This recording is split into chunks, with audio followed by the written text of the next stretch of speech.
اعوذ باللہ من الشیطان الرجیم بسم اللہ الرحمن الرحیم۔ اب چوتھا، بڑے خطرناک معاملات آ رہے ہیں، ذرا توجہ سے سنیے۔ یا ایھا الذین آمنوا ان من ازواجکم واولادکم عدوا لکم فاحذروہم۔ اے ایمان کے دعوے دارو، تمہاری بیویوں اور تمہاری اولاد میں سے تمہارے دشمن ہیں، ان سے اپنے آپ کو بچا کر رکھو۔ فاحذروہم، یہی ہم پڑھ چکے ہیں پہلے لفظ، حضور سے کہا گیا تھا ہم العدو فاحذرہم قاتلہم اللہ انا یؤفکون۔ بیوی کی محبت ہے، بیوی کی فرمائش یہ ہے۔ اب میاں صاحب جو ہیں کیا کہیں، مجبوری، بچوں کو اچھے سے اچھا تعلیم دینی ہے، حلال سے نہیں ہوتی، حرام سے۔ گھر بار چھوڑو، ملک چھوڑو، جاؤ باہر، بوڑھے ماں باپ مر رہے، پانی دینے والا کوئی نہیں، اور ڈالر اور پیٹرول ڈالر کمانے کے لیے بیٹے گئے ہوئے باہر۔ کیا کریں؟ مکان بنانا ہے، یہ کرنا تھا، وہ شروع کی تھی، کوٹھی شروع کی تھی، وہ ابھی تک مکمل نہیں ہوئی ہے، وغیرہ وغیرہ۔ اور کہیں اگر اللہ نے توفیق دے دی ہے دین کی طرف بڑھنے کی اور کام کرنے کی، تو سب سے پہلے تو آڑے آتی ہے عام طور پر بیوی۔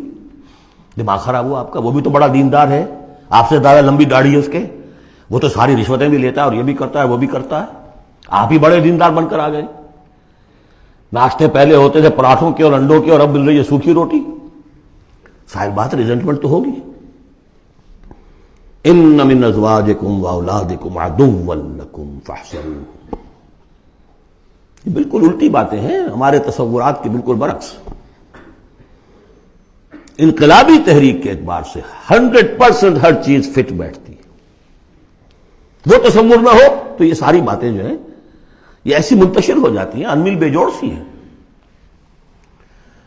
یا ایھا الذین آمنوا ان من ازواجکم واولادکم عدوا لکم فاحذروہم، لیکن اس کے ساتھ ہی دیکھیے بیلنس کیا ہے، اور یہ میرے نزدیک قرآن مجید کے اعجاز کا ایک بہت اہم مقام ہے، جہاں ایک طرف یہ بتا دیا چوکس رہو، چوکنے رہو، سانپ کی طرح ہوشیار رہو، بیوی اور اولاد کی محبت تم سے کوئی غلط کام نہ کرا لے، لیکن یہ بھی نہیں کہ گھر کو آپ میدان جنگ بنا لیں، بلکہ معاف کرو، بخش دو، ساتھ یہ بھی ہے بیلنس کا ہے۔ وَإِن تَعْفُوا وَتَصْفَحُوا وَتَغْفِرُوا، تین الفاظ آ رہے ہم معنی، اگرچہ معنی مختلف ہے۔ عفو کہتے ہیں کسی کو ڈھیل دینا، داڑھی کے لیے بھی آیا ہے حدیث میں اعف اللحا، داڑھیاں چھوڑو، داڑھیوں کو بڑھاؤ۔ عفو کے معنی ایک تو پکڑ لیا فوراً نہیں، چھوڑو، ڈھیل دو۔ تصفحوا، کبھی کبھی ایسا بھی ہو کہ کوئی غلطی ان کی دیکھی اور ذرا دیکھی اندیکھی کر دی، چہرہ اپنا پھیر لیا، اسے پتہ ہی نہ چلے کہ دیکھا ہے، ابا جان نے دیکھا ہے یا شوہر نے دیکھا ہے، کیونکہ ہر بات پر پکڑیں گے اگر آپ تو ضد بھی پیدا ہو جائے گی، کسی وقت جو ہے ایک نیگیٹو سائیکالوجی ڈیولپ ہو جائے گی۔ تغفروا، بخش دینا، یعنی جیسے کہ مغفر جو ہے سر کو ڈھانپ لیتا ہے، ڈھانپ دینا ان کی غلطی کو۔ وَإِن تَعْفُوا وَتَصْفَحُوا وَتَغْفِرُوا فَإِنَّ اللَّهَ غَفُورٌ رَحِيمٌ، تو اللہ بھی تو غفور اور رحیم ہے نا۔ تم چاہتے ہو کہ نہیں، جیسے سورہ نور میں آیا تھا کہ اے ابو بکر تم نے اپنے اس بھانجے یا اپنے عزیز مصطح کا جو ہے جو مدد کرتے تھے روک دیا ہے، کیا تم نہیں چاہتے کہ اللہ تمہیں معاف کرے؟ اگر تم چاہتے ہو اللہ تمہیں معاف کرے، تم بھی اس کو معاف کرو۔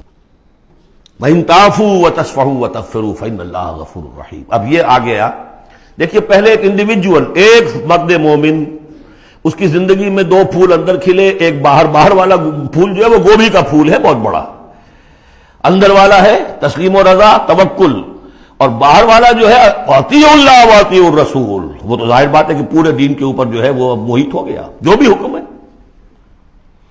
لیکن اب اس کے بعد ایک فرد کے گرد سب سے پہلا حلقہ کیا ہے؟ اس کی اولاد، اس کا گھر۔ ان من ازواجکم واولادکم عدوا لکم، یہ تمہارا ایٹیچیوڈ ہونا چاہیے اپنے گھر میں۔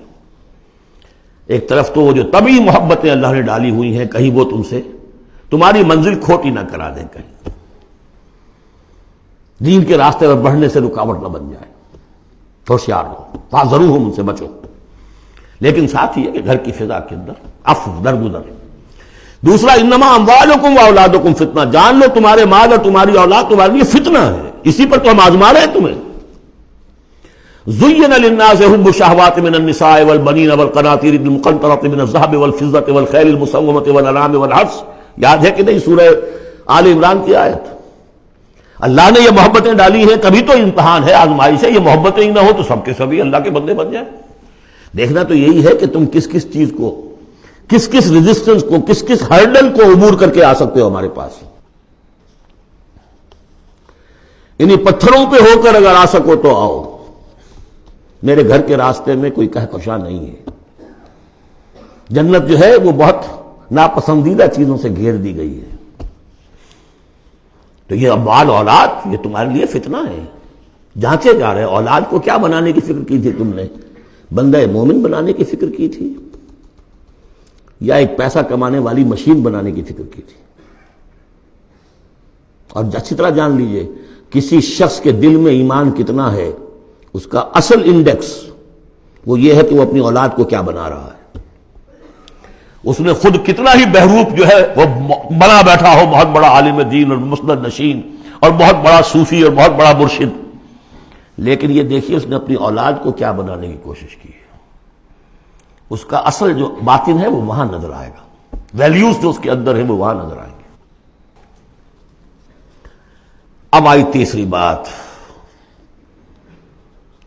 انما اموالکم واولادکم فتنہ واللہ عندہ اجر عظیم. اللہ ہی کے پاس اجر عظیم ہے. اولاد سے بھی تم یہ نہ سمجھنا کہ تمہارے بڑھاپے کا سہارا بن جائے گا، یہ بھی کچھ پتہ نہیں.